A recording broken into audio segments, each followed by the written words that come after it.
챕터 2. 태도. 삶의 여정을 결정하는 돛. 믿음은 변화의 첫걸음이다.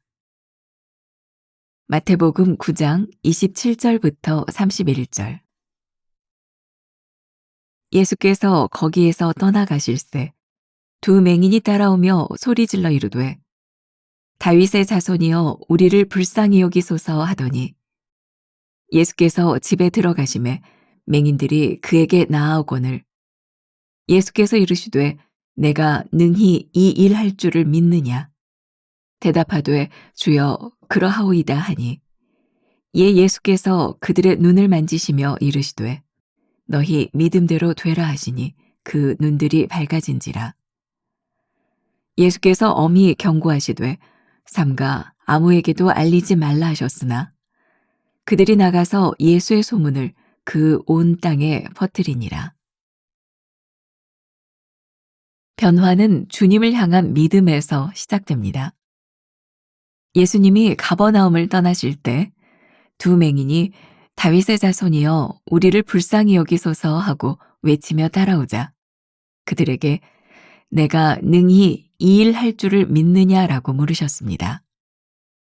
그들의 과거 경험과 좌절을 묻지도 않으시고 지금 믿음이 있는가를 물으셨습니다. 변화의 시작은 나의 능력이나 경험이 아닌 모든 것을 바꾸실 수 있는 주님을 향한 확고한 믿음에서 비롯됩니다. 믿음은 삶의 태도를 변화시키는 힘입니다. 믿음은 환경에 따라 흔들리는 선택이 아닙니다. 남수단 톤지에서 헌신했던 이태석 신부는 9살에 군대로 끌려가 15살에 다리 총상을 입고 실려온 마뉴아를 무조건적인 사랑과 믿음의 시선으로 바라봤습니다.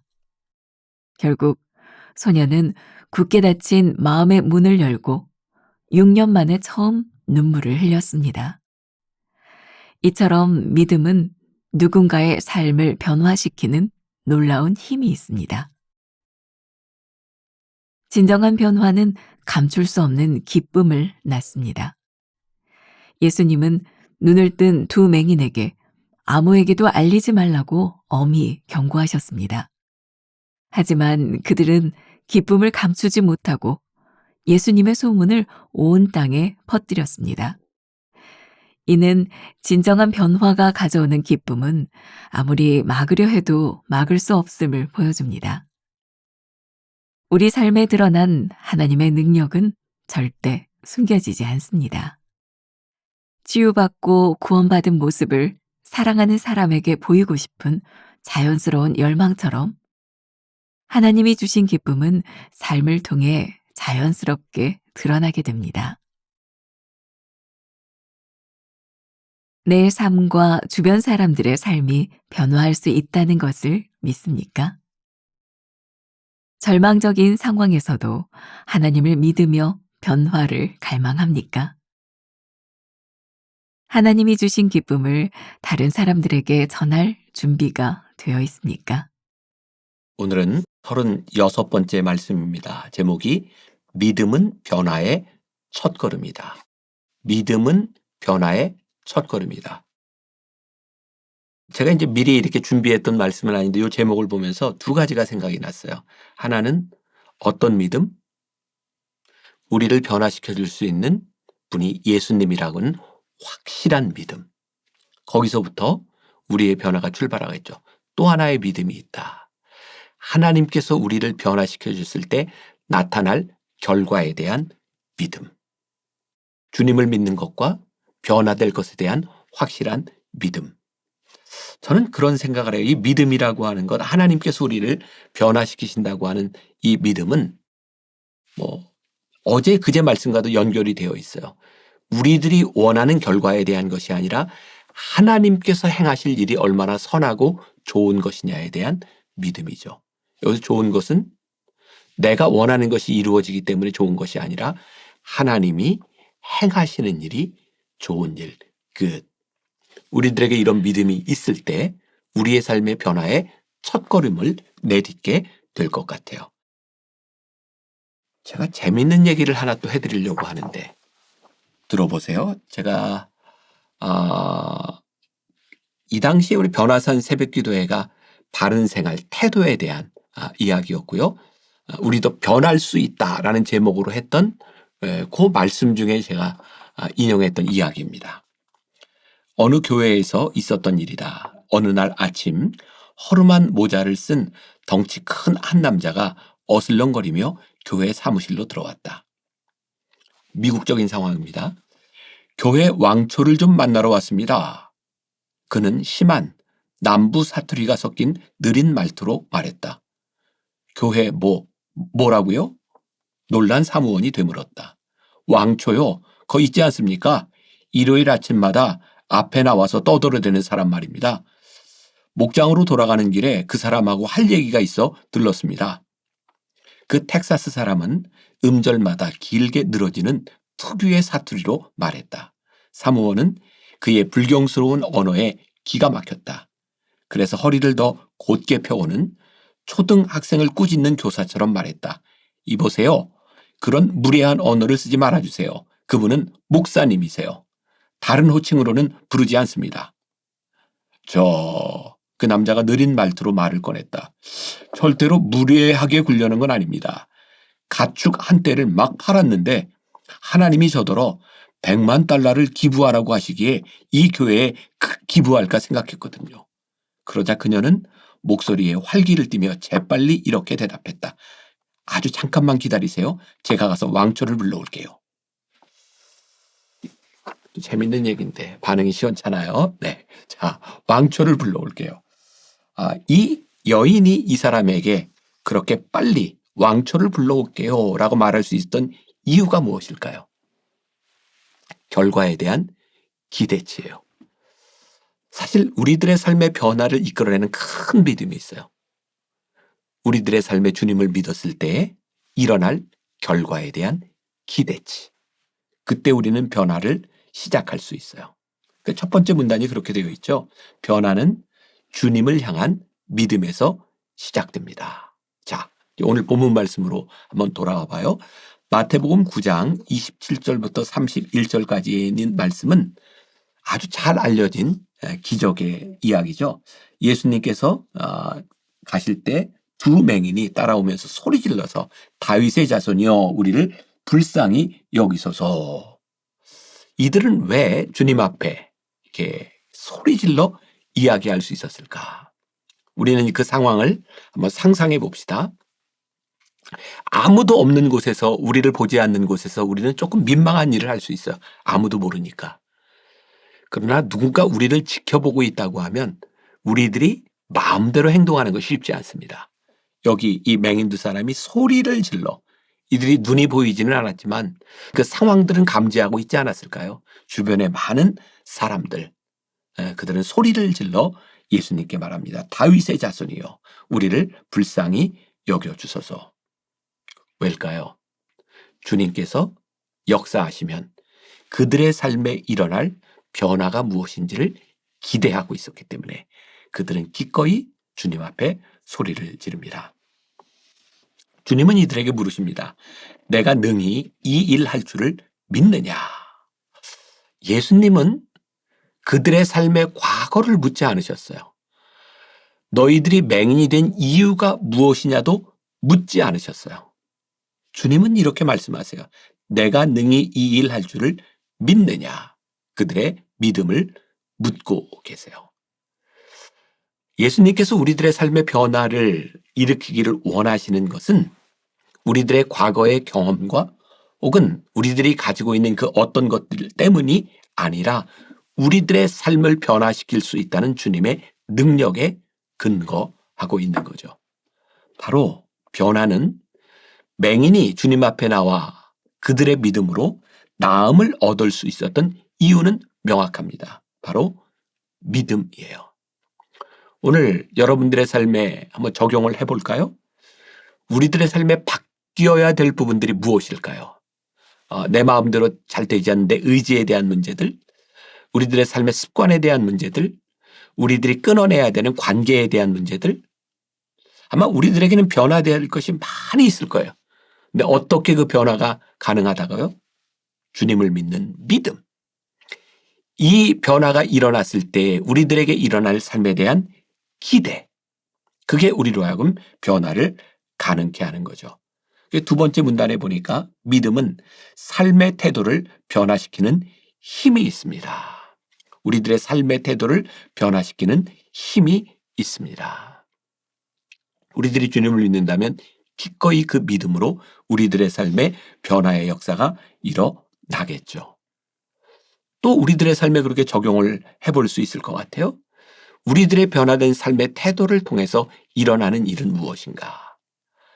자, 제가 영성훈련 그 BT들을 인도하면서 끝나고 나면 마지막 날 이렇게 간증하는 순서가 있는데 참 이렇게 뜨거운 간증들, 잔잔하지만 이렇게 감동적인 간증들을 많이 들어요.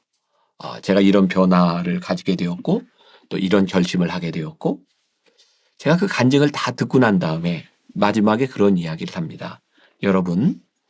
여러분들이 은혜를 받았다는 것은 참 중요한 일이고 귀한 일입니다. 그러나 여러분들이 들어가는 세상은 변화되지 않았습니다. 여러분들을 힘들게 했던 그 사람은 여전히 힘들게 할 것이고 여러분들을 힘들게 했던 상황은 여전히 여러분들을 힘들게 할 것입니다. 이 힘든 상황 가운데서 어떤 변화가 일어날 수 있는가? 그것은 여러분들의 변화에서 시작되는 것입니다. 그런데 만일 우리가 이 뜨거운 마음으로 그들이 변했을 것이야.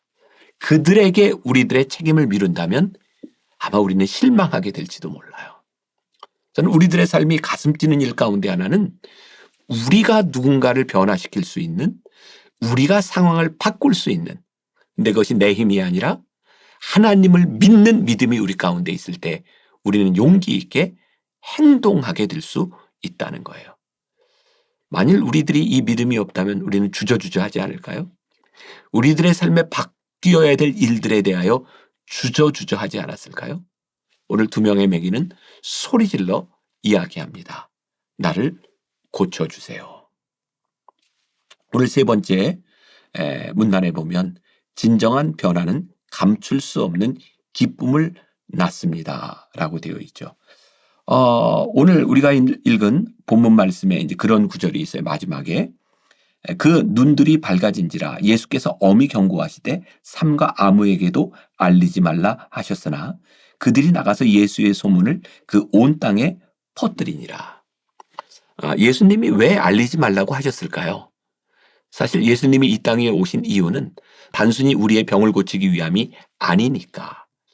만일 이들이 나가서 예수님이 우리의 눈을 뜨게 하셨어 라고 생각한다면 많은 사람들이 이 땅을 구원하러 오신 예수님이 아니라 병을 고치러 오신 예수님으로 생각하고 찾아올 테니까 예수님이 그 일을 소문내지 말라 이렇게 말씀하셨어요. 근데 이들은 참을 수가 없었죠. 왜? 그들의 인생에 가장 중요한 가장 어려운 부분을 고쳐주신 그 주님으로 인하여 그 기쁜 소식을 전할 수밖에 없었다는 거예요. 그런 생각도 할 수 있을 것 같아요. 왜 이들은 주님의 말씀에 순종하지 않고 왜 주님이 하지 말라는 일을 했을까? 근데 저는 예수님이 그들을 혼내셨을 것 같지 않아요. 뭐 예를 들어서 우리가 애들한테 이건 엄마한테 절대 얘기하지 마. 이건 아빠 서프라이즈야. 근데 애들이 그걸 보고 못 참고 엄마한테 아빠가요 뭘 준비했어요. 아빠가 뭐 이렇게 할 거예요. 아빠가 그 애들을 혼낼까? 그런 상황일 것 같아요. 너희들과 아무에게도 얘기하지 마라. 쭉 달려가서 사람들한테 예수님이 날 낫게 하셨어요 라고 이야기하는 그 이야기는 그들의 삶의 기쁨으로 인하여 넘쳐나는 이야기. 상황을 한번 또 머릿속에 한번 그려보세요. 얼마나 이게 막 익사이팅한 일이겠는가. 예수를 믿는 우리들의 일, 우리들의 삶의 변화가 일어났을 때 일어나는 익사이팅한 이 일들, 그게 기쁨인 거예요. 오늘 여러분들의 삶에 그런 기쁨이 있기를. 오늘 저녁에 집에 들어와서 하나님께서 나에게 이런 일을 하셨어? 기쁨에 들떠서 이야기할 수 있는 그 일이 여러분들에게 일어나기를 간절히 소원합니다. 기도하겠습니다. 하나님, 우리들의 삶에 변화되어야 될 부분들이 참 많이 있습니다. 그런데 우리가 태도를 바꾸지 못하고 행동으로 옮기지 못하는 이유가 혹시 우리의 믿음이 부족해서가 아닐까요? 혹시 이 변화 이후에 일어날 익사이팅한 기쁨을 우리들이 상상하지 못하기 때문에 주저하는 것은 아닐까요? 오늘 이 맹인을 고친 이야기를 통하여 우리의 삶을 바꾸실 하나님을 기대하게 하여 주옵시고 오늘 우리의 삶을 바꾸는 놀라운 일들이 일어나게 하여 주옵소서. 예수님의 이름으로 기도했습니다. 아멘. 메마른 영혼을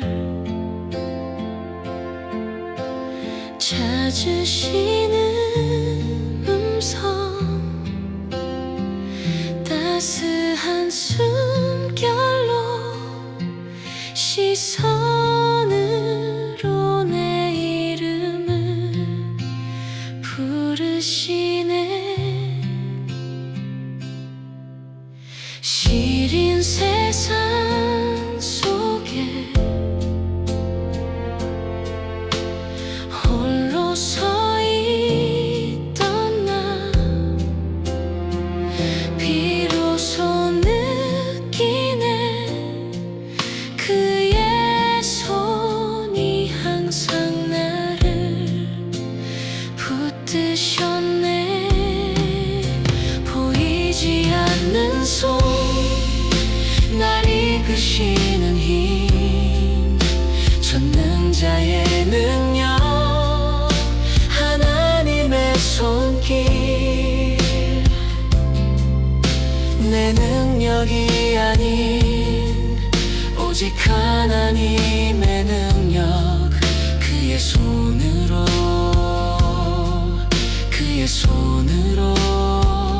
인도하네.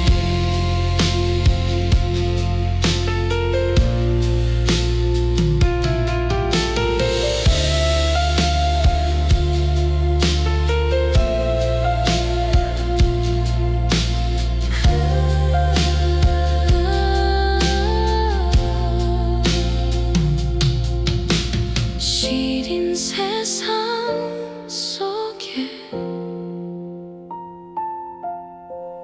홀로 서 있던 나, 비로소 느끼네. 그의 손이 항상 나를 붙드셨네. 보이지 않는 손, 날 이끄시는 힘, 전능자의 능력, 하나님의 손길. 내 능력이 아닌 오직 하나님의 능력, 그의 손으로 보이지 않는 손, 날 이끄시는 힘, 전능자의 능력, 하나님의 손길. 내 능력이 아닌 오직 하나님의